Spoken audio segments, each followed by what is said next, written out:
Hey guys, welcome back to K&K Real Talk. We are so happy you're hanging with us today. If this is your first episode, welcome. And if this is not your first episode, welcome back. I am Kenny King, one of your co-hosts, and here with my fabulous collaborator, Kristen McCrovey. Hey girl, hey. So we were just chatting and we're continuing this conversation about these go bags. What's in my purse? What's in my bag?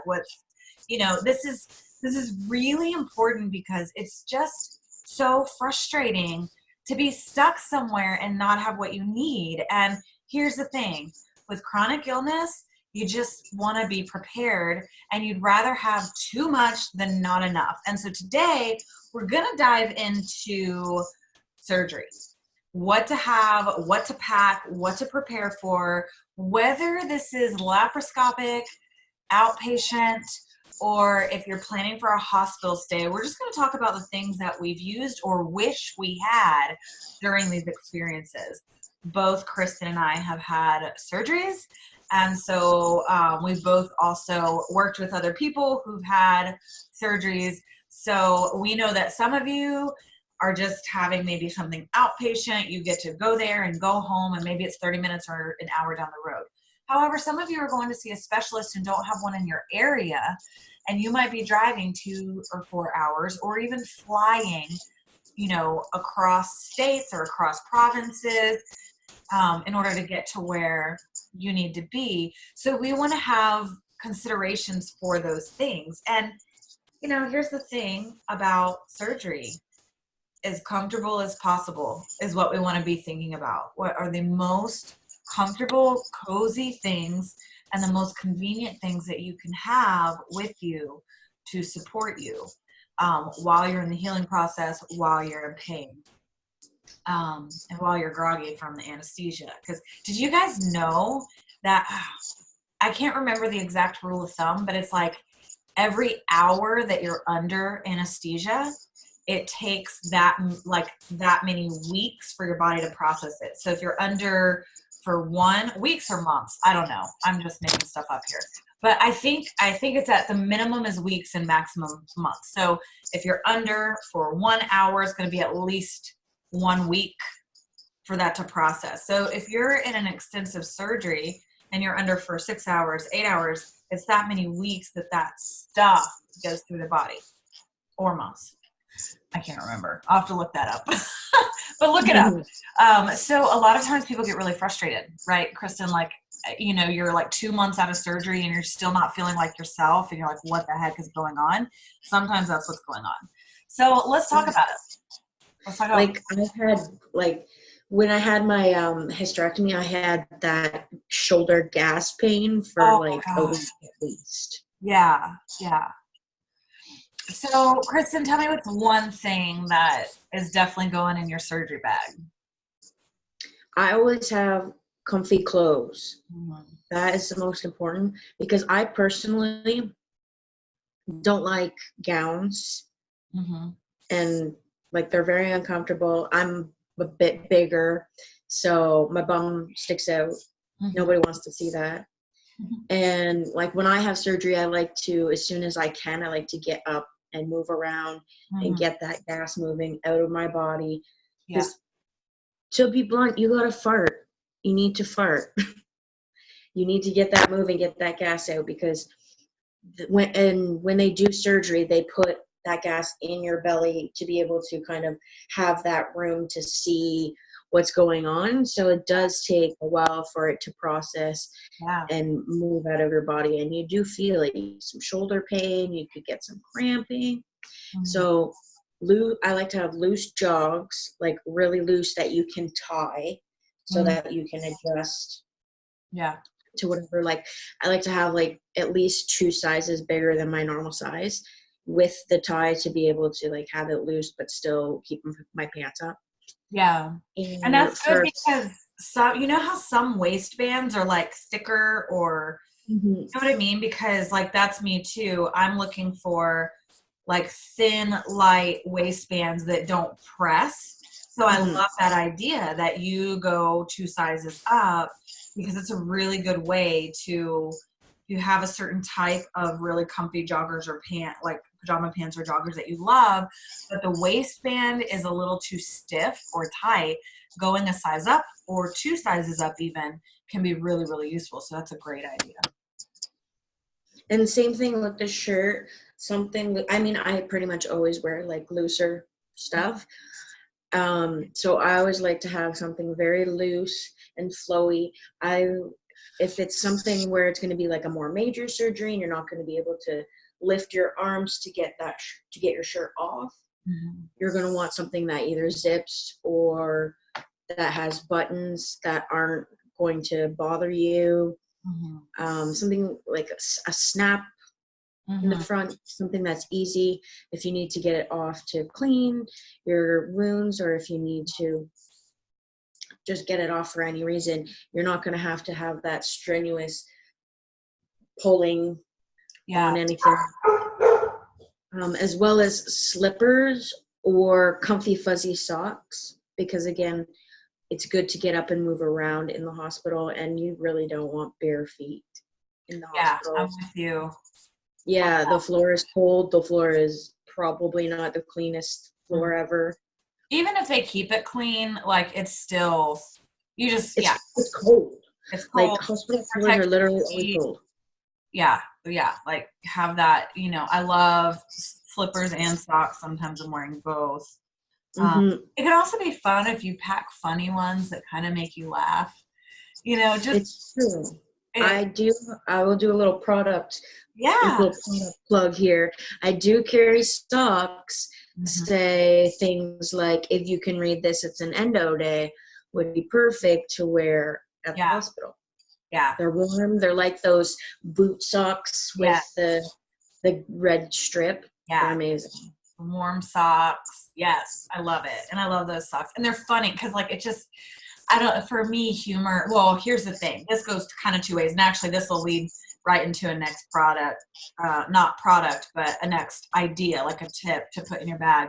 Before I go there though, the zip, if it can zip, especially your undergarments, like really soft, really, for me, it's been a lifesaver to have sorry guys, that's my dogs are going nuts. The zip up bras. Now I've had a wardrobe malfunction before in one of those. It was really actually pretty funny. My husband was with me, and anyway, it was this whole hilarious situation. Nobody saw anything because I had a shirt on, but I had a sports bra that zipped up, and it just went poof and opened and said, "Hello, everybody." Ladies busting out. But they actually have cool ones now where behind the zipper is one little hook, and that, so if it becomes unzipped, and they're making them better quality now anyway, it shouldn't come unzipped. But if it comes unzipped, you're like still hooked together and the girls are safe and contained. But anyway, so for your undergarments too, super soft, not like, I like to get the no line panties because they don't have like the thick band. So whatever you can get those the size bigger, like, because they're probably going to put a giant pad on you. Yeah. So I love that. Super comfy clothes, warm, fuzzy, everything soft, nothing that's pressing against anything, things that can be taken off easily, zipper, buttons, tie, whatever. But the thing that I was saying about the funny socks, because they'll make you laugh and humor is fantastic medicine, this is where we want to be careful. Because as you know, if you've had surgery, if you cough or sneeze or laugh, you want to die or kill somebody else. And we had this moment, I can't remember, I think I told you this, Kristen, but we had this moment where sometimes when I'm in severe pain or really sad, I still every now and then have this desire to eat emotionally. Now I don't do it the way I used to. I don't like binge on things, but my husband thought it'd be really funny to get me some candy for after surgery. He must have gone to like Sam's or Costco or one of those warehouse sales places, because it was like a lifetime supply of those long, sour, I don't even know what they're called, Airhead strips or something. They were the strips that are sour. Anyway, kind of like sour straws. Oh, they might have been sour straws. It was like a box this big, and so those packages, you know, are this big, right? Like it's long and it's like this, but I don't know. There were like 18 of those packages in that big old box. It cracked me up. I didn't know about a cough pillow. Nobody told me about this. So here I am laughing, and then I'm like wanting to cry because it hurt so bad to laugh. And then he's like, oh my gosh, I'm sorry. Like he was trying to make me laugh to make it better, but making me laugh put me in more pain. So here's a tip for you. I don't have one in here, but a cough pillow. So if you're watching a cough pillow, this is big, but it's cough pillow. So if you were to imagine like something like this size, that's really small and maybe rectangular. And so for those of you listening and not watching, a small rectangular pillow, not like throw pillow for your couch though, like small, firm pillow. But if you don't have one, and you happen to be watching this and you just had surgery and you don't have one, like just get the firmest, smallest pillow you can find in your house. But yeah, pressing that up against your abdomen right before you sneeze or cough or laugh can make a world of difference. There they go again. Can make a world of difference in your ability to manage, because I had those issues where it was like I would need to sneeze, I would want to laugh, or I would start coughing, and I would like want to just die because it hurt so bad. And I didn't, you know, then it's worse when you're trying not to do that.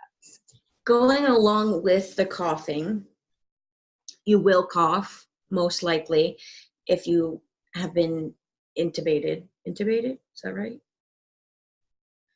So tube down the throat. It does get irritated because it's a foreign object in your throat.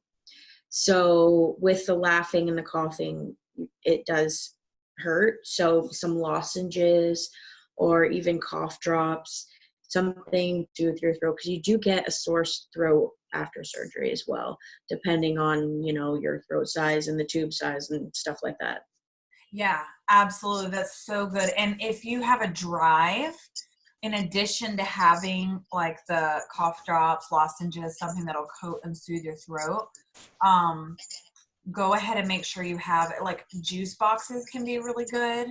Obviously juice boxes aren't always ideal because sugar, but when you're like, I will never forget, they had to wake my butt up. I did not want to wake up after surgery. So they were like waking me up like, okay, now, and they were giving me juice. I remember this. They were giving me juice boxes, and it was like apple juice, and it was the greatest thing I'd ever had in my life. It felt like at that time. But I wasn't even, my eyes weren't even open yet, and I was drinking that. But I remember that really helped, you know, my throat. So anything, whether it's having whoever's, you know, driving you, if they can be prepared with maybe a warm liquid, like a tea with honey, or a cool liquid or room temperature liquid, and water's fine. But you might want something else. So something that just gives you that, you know, having those in your car too, or ready and prepared at home for you so that you can just grab them and have those things too. Support you. Hot teas are fantastic. But I'll never forget that. They were like, can you try to open your eyes? I did not want to. I could have slept, oh my gosh, for a week. Yeah, that's a really good one. Lozenges, cough drops, whatever can support and coat your throat. Because yeah, it's going to be a bit dry. You might feel parched, and it sometimes takes a while for that to go away. So yeah, that's really, really good. So we got comfy clothes. We got a cough pillow. I'm big on pillows, y'all. Like I noticed that when my legs were elevated, it helped. So, and that's not like really cozy throw blankets. Like whatever you can do, either in the hospital or at home. If you're going to be in the hospital, bring your own blankets and like cozy, like your favorite pillow, cozy things to help you, but extra pillows to go underneath your knees really helped me too. Because all the pillows and blankets at hospitals suck. Yeah. True story. So if you have stuff that feels good, like, and also think of You know, I don't have any in here because they're all downstairs because I cuddle up with them. But like the throw blankets that are just really fuzzy and soft and feel just so good against your skin. Yeah. Yeah. That looks cozy. So I cozy. have a bunch of blankets in my living room. Yeah. I have a serious throw blanket and cushy pillow addiction. It's ridiculous. I love it. I love Something to do also to prepare your home. I always go a little crazy because I do have some OCD. So I completely clean my home so that it's done, it's ready to go. I make sure that I have drinks and snacks that I can eat, prepped, so stuff that's a little bit soft because you've been fasting and you've not been able to have any drinks.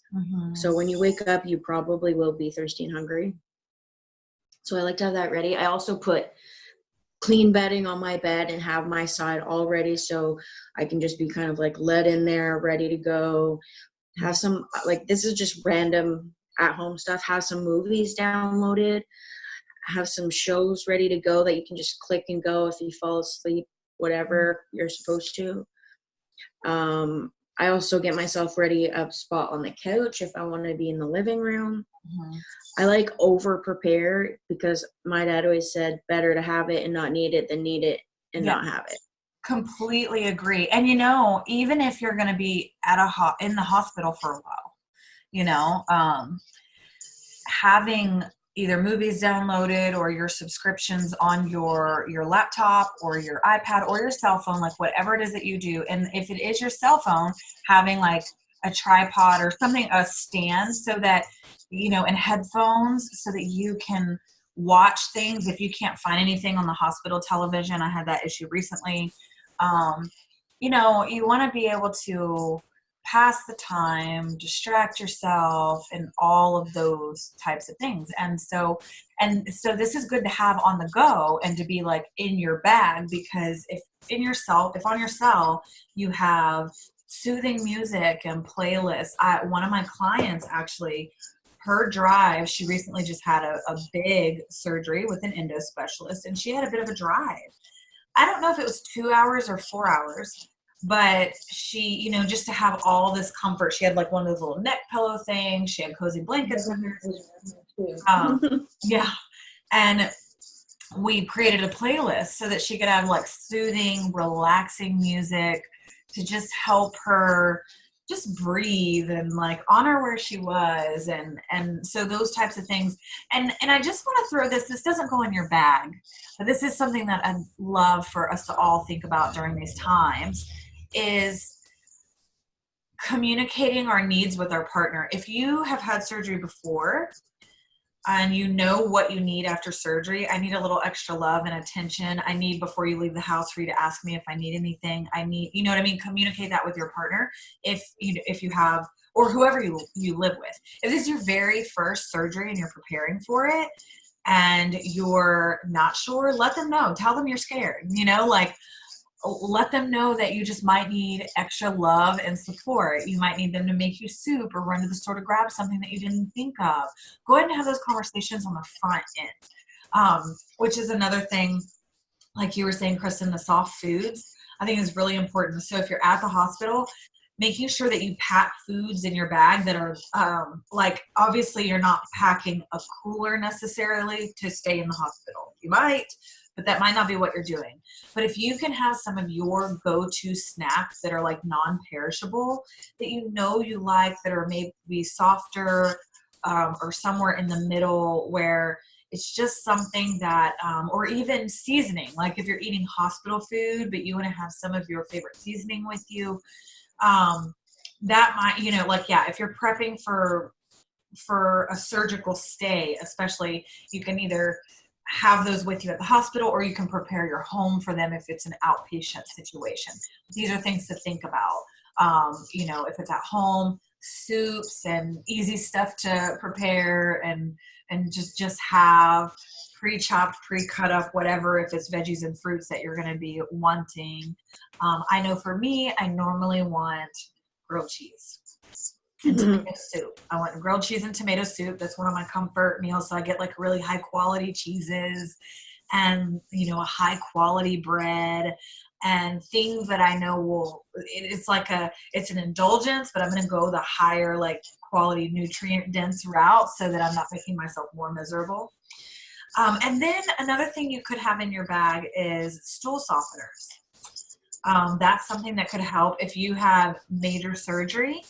That can also help support you for the after effects. And so just dealing with the anesthesia and, like Kristen was saying, you know, like the gas, there's also gas X, and, you know, obviously you want to talk to your physician and see what can you have, and then you can look at what are some potential natural products, like maybe essential oils or CBD products that I could use instead of the over-the-counter stuff.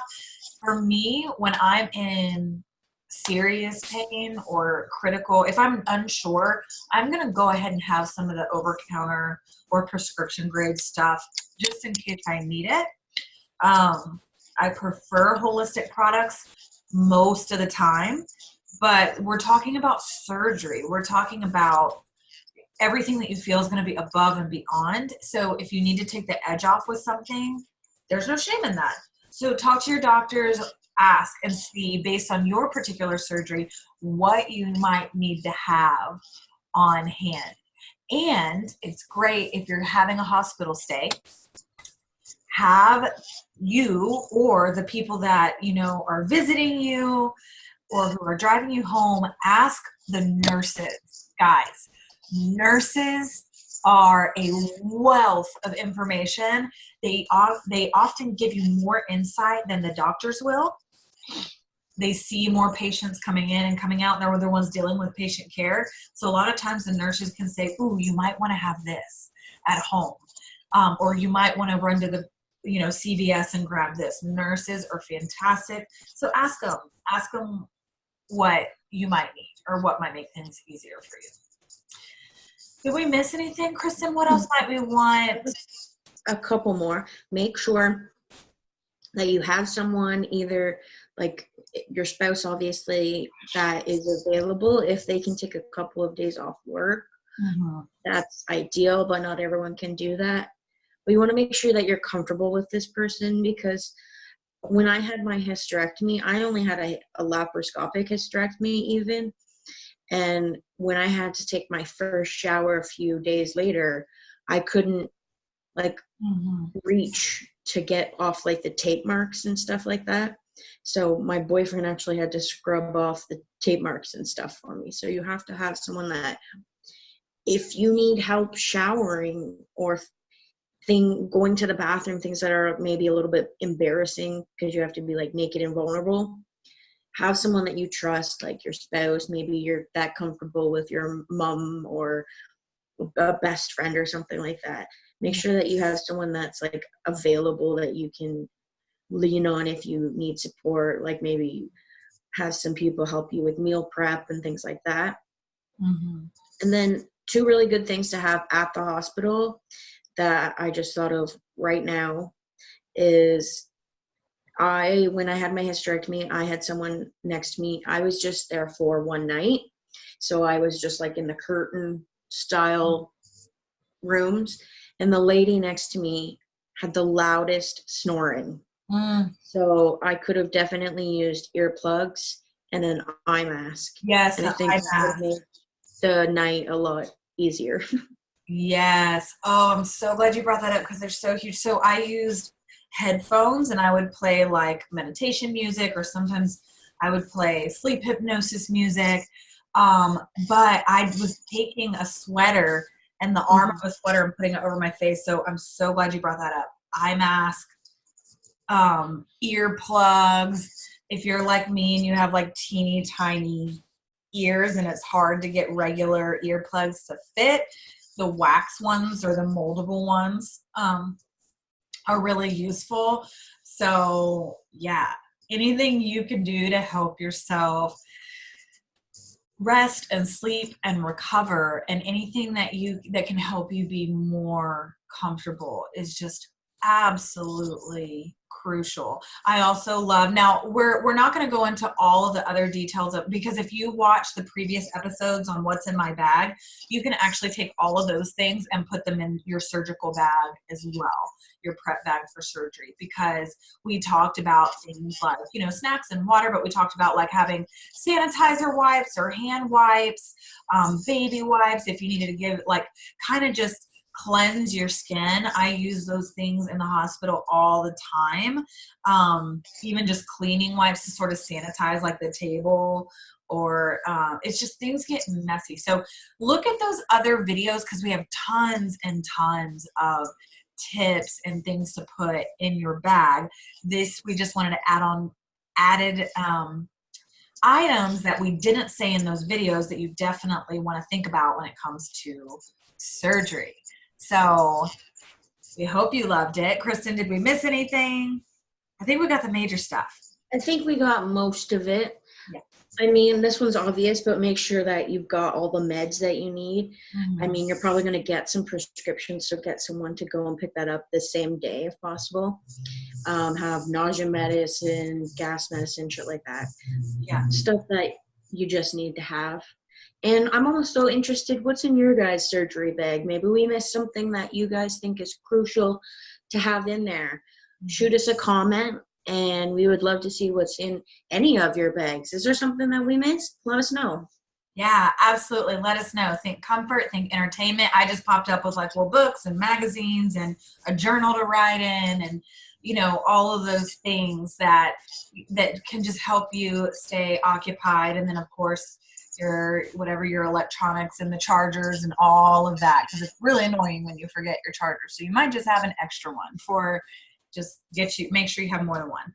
So I have at least 5 chargers. Do you? I have like one in each room because I'm on my phone so much. Oh, yeah. So it's really good to have all those things that you need. So, all right, so that's what's in our surgical bag. And again, as always, you can find me on Facebook at KENNI-RICHELLE coaching, or just send me a personal friend request. That's a lot easier sometimes to stay connected. And then you can find Kristen at endometriosisandme.com, as well as the Endometriosis and Me Facebook page and closed Facebook group.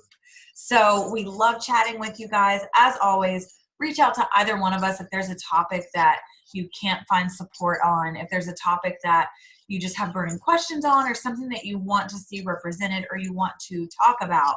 Let us know. Do not hesitate to reach out. We love you to pieces, and we will see you next time. Bye, y'all.